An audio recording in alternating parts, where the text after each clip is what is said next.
Itu saya akan menjelaskan tentang renang gaya bebas. Renang gaya bebas adalah teknik berenang yang dilakukan dengan gerakan tangan dan kaki secara bergantian untuk meluncurkan tubuh. Yang kedua itu saya akan menjelaskan renang gaya bebas terbagi menjadi 4, yaitu gerakan tungkai atau kaki, gerakan lengan, gerakan pernapasan, gerakan koordinasi kaki, lengan, dan pernapasan. Selanjutnya saya akan menjelaskan penjelasan dari gerakan tungkai atau kaki. Bentuk gerakan kaki pada renang gaya bebas adalah mengayun naik turun seperti menendang atau berjalan. Selanjutnya saya akan menjelaskan gerakan lengan.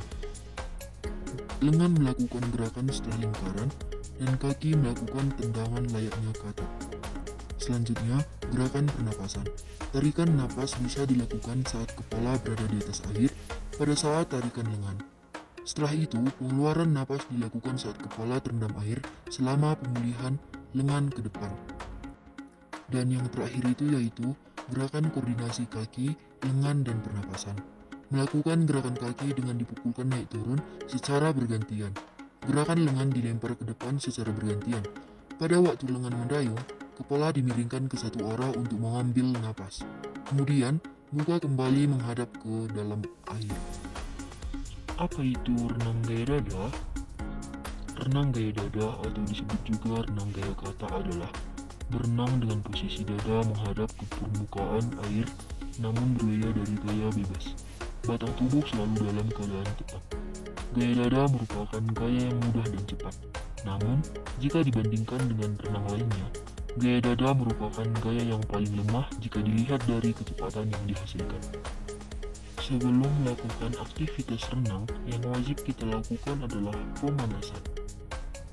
Pemanasan adalah serangkaian kegiatan fisik yang membantu tubuh untuk lebih siap menjalani olahraga. Adapun teknik-teknik dalam renang gaya dada adalah 1. Teknik meluncur, 2. Teknik pengambilan napas, 3. Teknik menggerakkan tangan, 4. Teknik menggerakkan kaki. 1. Teknik meluncur. Saat akan meluncur, renang dengan gaya dada berdiri di tepi kolam dengan menempelkan salah satu kaki pada dinding kolam. Setelah itu, perenang membungkukkan badan sejajar dengan permukaan air dan mengarahkan tangan ke depan menghimpit daun telinga. Lalu, dorong tubuh ke depan dengan kuat. 2. Teknik pernapasan. Saat tangan siap didorong ke depan, angkat kepala sampai batas mulut keluar permukaan air. Segera ambil napas atau hirup udara melalui mulut. Saat ambil nafas, badan tetap pada posisi horizontal dan bahu jangan sampai keluar dari permukaan air. Gimana gerakan tangan pada renang gaya dada? Terdapat dua fase gerakan tangan dalam renang gaya dada, yaitu fase mendayung dan fase istirahat. 1. Fase mendayung. Saat telapak tangan dan lengan membuka ke samping untuk melakukan dayungan. Yang kedua, fase istirahat. Recovery, kedua lengan diluruskan ke depan melewati bawah kepala untuk gerak mendayung selanjutnya. Dan terdapat juga dua fase dalam teknik gerakan kaki. 1. Fase menendang. Pada fase menendang, kedua tungkai melakukan gerakan menendang seperti katak sampai kedua tungkai bertemu lurus ke belakang. 2. Fase istirahat.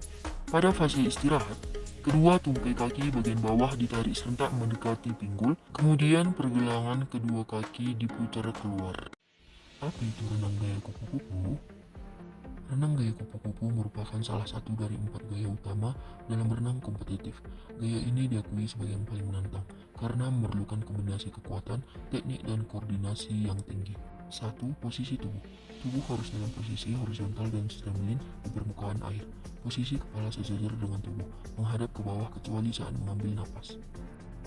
2. Gerakan tangan. Kedua lengan bergerak secara bersamaan dan simetris, dimulai dengan tangan masuk ke air di depan kepala, lalu mendorong ke bawah dan ke belakang. Gerakan menyerupai tarikan setengah lingkaran besar di bawah air. Setelah itu, tangan diangkat keluar dari air dan dibawa kembali depan dalam satu gerakan melingkar. 3. Gerakan kaki. Kaki bergerak bersamaan ke atas dan ke bawah seperti sirip ekor lumba-lumba. Gerakan berasal dari pinggul, bukan dari lutut. Biasanya satu siklus lengan disertai 2 tendangan kaki, satu saat tangan masuk, satu saat tangan keluar dari air. 4. Pernapasan. Pengambilan napas dilakukan saat tangan keluar dari air dengan mengangkat kepala ke atas tepat. Harus cepat agar tidak mengganggu irama gerakan. 5. Keunggulan dan tantangan. Gaya kupu-kupu sangat cepat jika dilakukan dengan teknik yang tepat. Namun, karena membutuhkan tenaga dan teknik yang tinggi, inilah gaya yang paling sulit dikuasai. Sekian video penjelasan dari saya. Terima kasih.